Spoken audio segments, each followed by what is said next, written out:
નમસ્કાર વિદ્યાર્થી મિત્રો, હું પંકજ રાવત સર સ્વાગત કરું છું આપ સર્વેનું આપણા સૌની ચેનલ પર। મિત્રો, અહીં આવી ગયું છે ધોરણ 11 કોમર્સના વિદ્યાર્થી મિત્રો માટે વાર્ષિક પરીક્ષાનું અસાઇનમેન્ટ। જે પરીક્ષા મિત્રો અહીંયા રહેવાની છે 80 ગુણની।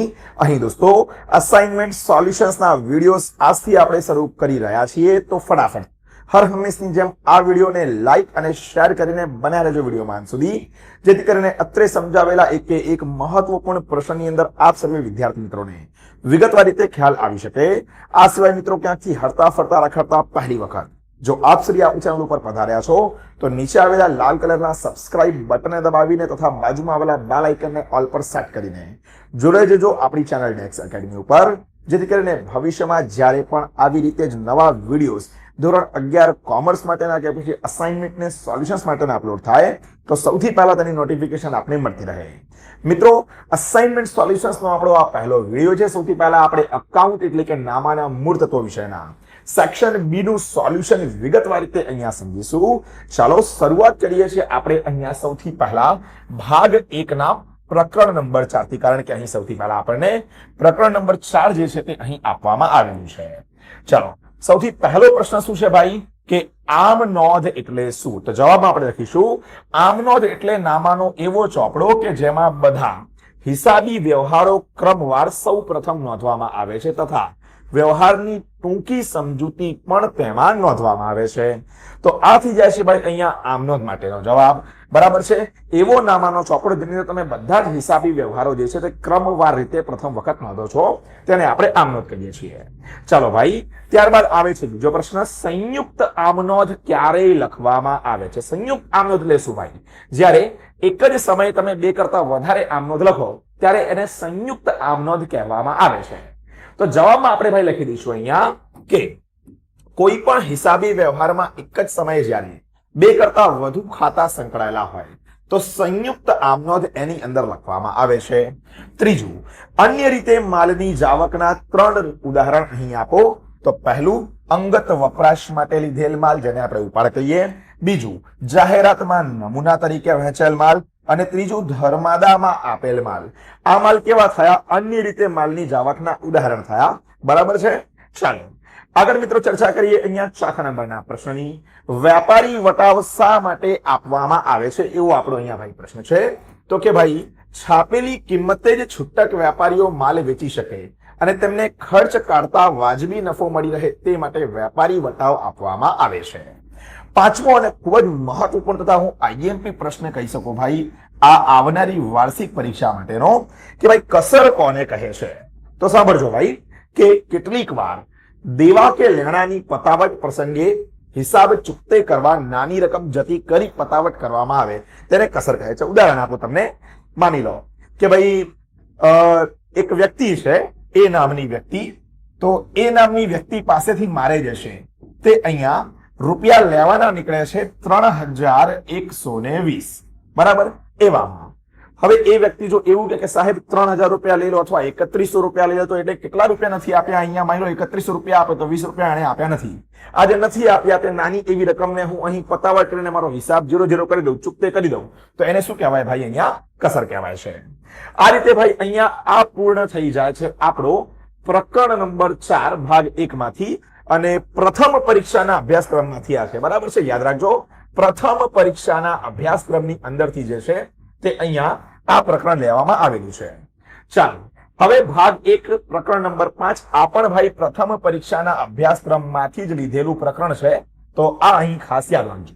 ચાલો ભાઈ, સૌથી પહેલો પ્રશ્ન શું નીકળીને આવે છે પ્રકરણ નંબર 5 ની અંદર? નાણાકીય હિસાબી પદ્ધતિનો મહત્વનો ઉદ્દેશ્ય શું છે? તો નાણાકીય હિસાબી પદ્ધતિનો મહત્વનો ઉદ્દેશ્ય નાણાકીય હિસાબો તૈયાર કરવાનો છે। બીજું, કંપનીના સ્વરૂપમાં વેપાર ખાતા અને નફા નુકસાન ખાતાના સ્થાને શું તૈયાર કરવામાં આવે છે? તો કે કંપનીના સ્વરૂપમાં વેપાર ખાતા અને નફા નુકસાન ખાતાના સ્થાને આવકનું પત્રક તૈયાર કરવામાં આવે। શું તૈયાર કરવામાં આવે ભાઈ? આવકનું પત્રક। ત્રીજું, દ્વિનોંધી નામા પદ્ધતિ પ્રમાણે પાકા સરવૈયાના બંને અંગોનો સરવાળો કેવો હોવો જોઈએ ભાઈ?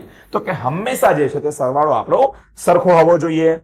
ચોથું, હિસાબી પદ્ધતિની ભાષામાં પાકા સરવૈયાના અંગોને કયા નામે ઓળખવામાં આવે છે ભાઈ? તો યાદ રાખજો કે અહીંયા મૂડી દેવા અને મિલકત લેણાના નામે આપણે જે છે તે અહીંયા આ અંગોને ઓળખીએ છીએ. બરાબર છે? તો આપણે અહીંયા લખી દઈશું જવાબમાં કે હિસાબી પદ્ધતિની ભાષામાં પાકા સરવૈયાના અંગો જે છે તેને આપણે મૂડી દેવા બાજુ અને મિલકત લેણા બાજુ તરીકે ઓળખીએ છીએ.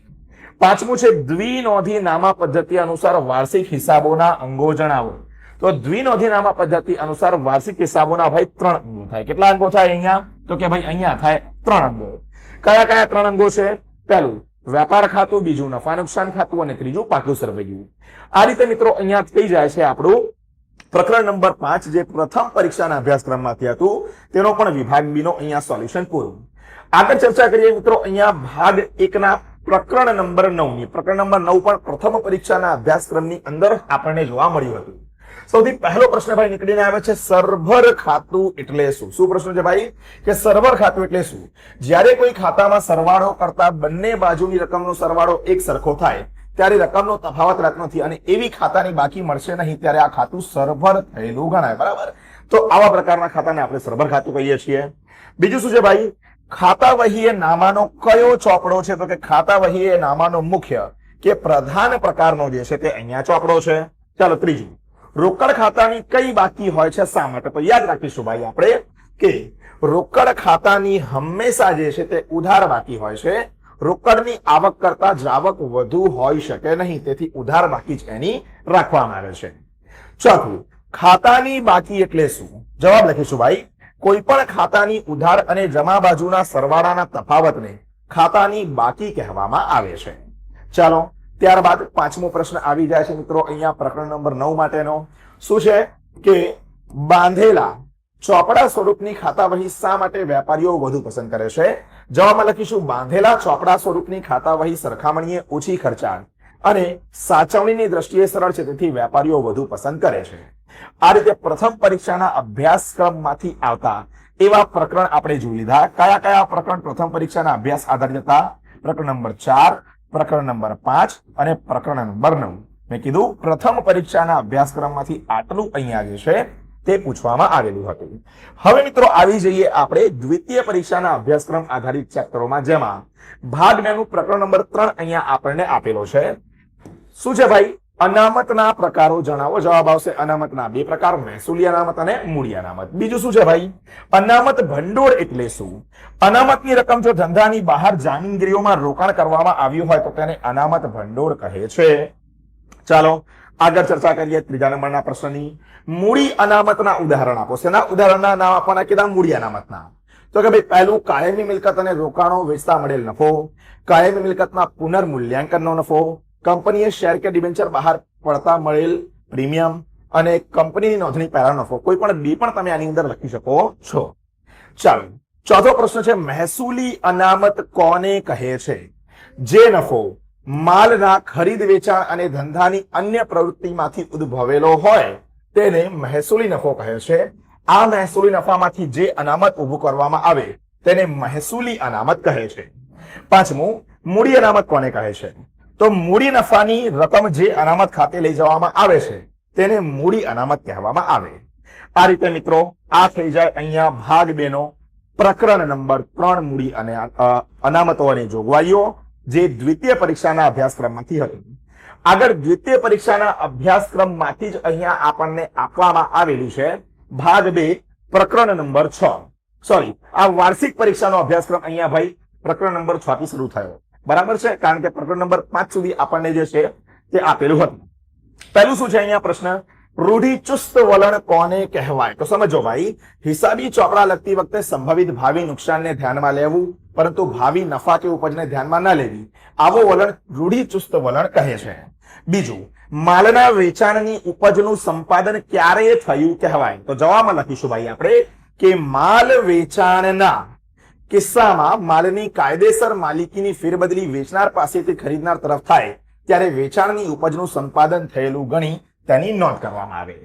ત્રીજું છે હિસાબી એકમમાં કોનો કોનો સમાવેશ થાય છે?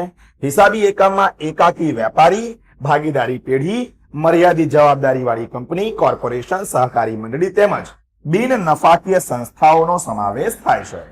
આગળ મિત્રો ચર્ચા કરીએ તો આવે છે પ્રકરણ નંબર આ જ પ્રકરણમાંથી ચોથો પ્રશ્ન કે સામાન્ય રીતે પેઢીનું હિસાબી વર્ષ 1 વર્ષનું શા માટે રાખવામાં આવે છે?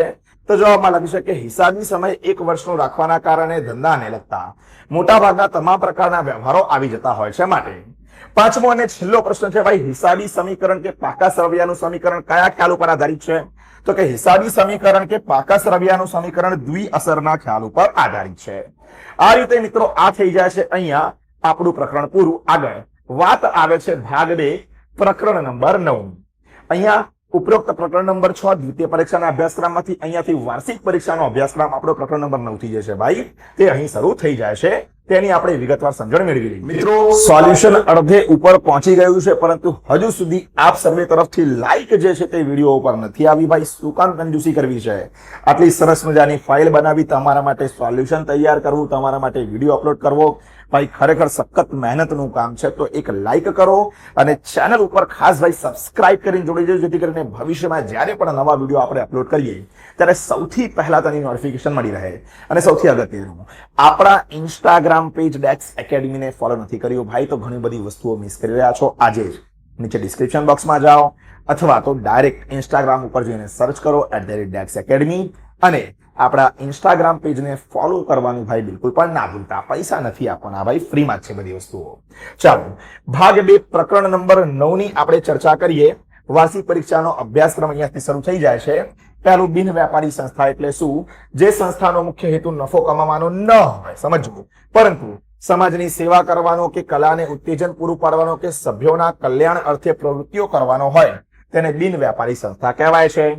બીજું, ઉપજ ખર્ચ ખાતાની ઉધાર બાકીને શું કહેવાય? તો યાદ રાખીશું ભાઈ આપણે કે ઉપજ ખર્ચ ખાતાની ઉધાર બાકીને ખર્ચનો ઉપજ કરતા વધારો કહેવામાં આવે. ત્રીજું, ધંધાની સ્થિર મિલકતો ખરીદવા માટે કરેલ ખર્ચ કેવો ખર્ચ કહેવાય છે ભાઈ? તો ધંધાની સ્થિર મિલકતો ખરીદવા માટે કરેલ ખર્ચ મૂડી ખર્ચ જે છે તે કહેવાય છે.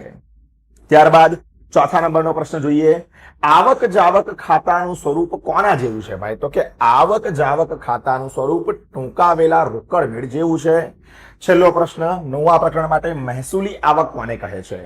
સંસ્થાની નિયમિત પ્રવૃત્તિઓ માટે જે આવક મળતી હોય તેને શું કહેવાય? મહેસૂલી આવક કહેવાય. આ રીતે પ્રકરણ નંબર 9 મિત્રો અહીંયા પૂર્ણ થઈ ગયા છે અને વાત આવે છે ભાગ 2 પ્રકરણ નંબર 10 ની. ચાલો ભાગ 2 પ્રકરણ નંબર 10 માં સૌથી પહેલો પ્રશ્ન છે, સ્થિતિ દર્શક પત્રક કે નિવેદન એટલે શું? તો લખીશું આપણે, આ પત્રક પાકા સરવૈયા જેવું છે. તેમાં ડાબી બાજુ દેવા કે જવાબદારીઓની વિગતો અને જમણી બાજુ મિલકતો તથા લેણાની વિગતો દર્શાવાય છે. બીજું, મૂડીની સરખામણીની રીતમાં કઈ મૂડીની સરખામણી કરવામાં આવે છે? જવાબ આવે, મૂડીની સરખામણીની રીતમાં વર્ષની શરૂઆતની મૂડી અને વર્ષની આખરની મૂડીની સરખામણી કરવામાં આવે છે. ત્યારબાદ શું કીધું છે ભાઈ અહીંયા ત્રીજા નંબરના પ્રશ્નમાં, નફો કે નુકસાન દર્શાવતા પત્રકમાં આખરની મૂડીમાં કઈ વિગતો ઉમેરવામાં આવે છે અથવા કઈ વિગતો બાદ કરવામાં આવે છે? તો જવાબ આવશે, નફો કે નુકસાન દર્શાવતા પત્રકમાં આખરની મૂડીમાં ઉપાડ ઉમેરવામાં આવે, વધારાની લાવેલ મૂડી તથા શરૂની મૂડી બાદ કરવામાં આવે છે. ત્યારબાદ મિત્રો ચોથા નંબરનો પ્રશ્ન છે, એક નોંધી પદ્ધતિ મુજબ કોણ હિસાબો રાખે છે? તો કે એક નોંધી પદ્ધતિ મુજબ સામાન્ય રીતે નાના વેપારીઓ એક નોંધી પદ્ધતિનો હિસાબ રાખે છે. પાંચમો અને છેલ્લો પ્રશ્ન ભાઈ, સ્થિતિ દર્શક પત્રક કોના જેવું છે? સ્થિતિ દર્શક પત્રક પાકા સરવૈયા જેવું છે, જે આપણે અગાઉ જ પ્રશ્ન જોયો. આ રીતે મિત્રો આ પૂરો થઈ જાય છે પ્રકરણ નંબર 10 ભાગ 2 માંથી. મિત્રો વિડીયોનો અંત આવી ગયો છે. છેલ્લું પ્રકરણ છે અહીંયા આપણી સમક્ષ પ્રકરણ નંબર 11 ભાગ 2 માંથી. પરંતુ તેની પહેલા જણાવી દઉં કે જો ધોરણ 11 ની વાર્ષિક પરીક્ષા બાદ એક સારા એવા ધોરણ 12 માટેના ટ્યુશન ક્લાસીસની ભાઈ આપ શોધ કરી રહ્યા છો તો આજે જ સ્ક્રીન ઉપર દેખાતા નંબર 8866562578 ઉપર સંપર્ક કરવાનું બિલકુલ પણ ના ભૂલતા, કારણ કે ડેક્સ એકેડમી આપણા ટ્યુશન ક્લાસીસમાં કે જે અમદાવાદ ખાતે આવેલું છે તેની અંદર ધોરણ 12 માટેના એડમિશન્સની શરૂઆત થઈ ગઈ છે. વહેલા તે પહેલાના ધોરણે તમારી સીટ બુક કરાવો. 10 દિવસનો ફ્રી ડેમો લેક્ચર, નિષ્ણાંત ફેકલ્ટી તથા દર અઠવાડિયે અને માસિક પરીક્ષાઓનું તમારા માટે યોગ્ય આયોજન અને ઘણી બધી વસ્તુઓ રાહ જોઈ રહી છે. જેવા તેવા ટ્યુશન્સમાં જઈને ફી વેડફા કરતા, એજ્યુકેશન વેડફા કરતા, સમય વેડફા કરતા આજે જ યોગ્ય ટ્યુશન ક્લાસીસમાં જોડાવો. સ્ક્રીન ઉપર દેખાતો નંબર 8866562578 અચૂકથી ડાયલ કરો અને તમારી સીટ વહેલા તે પહેલાના ધોરણે બુક કરાવો. ચાલો વાત કરીએ પ્રકરણ નંબર 11 ની. તો પહેલું છે કે બજારમાં તૈયાર મળતા હિસાબી સોફ્ટવેરમાં કયું સોફ્ટવેર વધુ પ્રચલિત છે? બજારમાં તૈયાર મળતા હિસાબી સોફ્ટવેરમાં ટેલી સૌથી વધુ પ્રચલિત સોફ્ટવેર છે. બીજું, વિન્ડોઝ 7 એ કયું સોફ્ટવેર છે? ભાઈ, સિસ્ટમ સોફ્ટવેર છે. ત્રીજું, હ્યુમનવેર એટલે શું? હ્યુમનવેર એટલે કે કમ્પ્યુટર અને સોફ્ટવેર એક સાથે કામ કરે તે લોકો અથવા હાર્ડવેર અને સોફ્ટવેર સાથે કામ કરે એવા લોકો. ચલો, કસ્ટમાઇઝ સોફ્ટવેર કોને કહે છે? બજારમાં તૈયાર મળતા સોફ્ટવેરમાં ગ્રાહકની જરૂરિયાત અનુસાર ફેરફાર કરવામાં આવે તો તેને કસ્ટમાઇઝ સોફ્ટવેર કહે છે. પાંચમો અને છેલ્લો પ્રશ્ન, એઆઈએસ અકાઉન્ટિંગ ઇન્ફોર્મેશન સિસ્ટમ એ કોનો ભાગ છે? એઆઈએસ એ સંચાલન માહિતી પ્રક્રિયા એટલે કે મેનેજમેન્ટ ઇન્ફોર્મેશન સિસ્ટમ એમઆઈએસ નો એક ભાગ છે. આ રીતે મિત્રો વિભાગ બી 1 ગુણવાળા જેટલા પણ પ્રશ્નો છે આપણા વિકાસ અસાઇનમેન્ટના તે સોલ્વ થઈ જાય છે. આશા રાખું છું કે સમજાવેલું સોલ્યુશન તમને આવનારી પરીક્ષાઓમાં ઉપયોગી નીવડશે. તો વિડીયો ગમ્યો હોય તો વિડીયોને લાઈક કરજો. જે પણ સ્કૂલના ટ્યુશનના બેનપણા છે એમના સુધી વિડીયોને શેર કરજો. ચેનલ ઉપર નવા છો તો સબસ્ક્રાઇબ કરવાનું બિલકુલ પણ ના ભૂલતા, કારણ કે આવા જ મહત્વપૂર્ણ વિડીયો સૌથી પહેલા આપના માટે અહીંયા હું લાવતો રહીશ. તો આટલું જ રાખીએ છીએ મિત્રો આજના આ વિડીયોમાં. મળીએ છીએ જલ્દી જ એક નવા વિડીયોમાં આવા જ કેટલાક મહત્વપૂર્ણ સોલ્યુશન ટોપિક મુદ્દાની સાથે. ત્યાર સુધી થેન્ક યુ સો મચ. જય હિન્દ, વંદે માતરમ.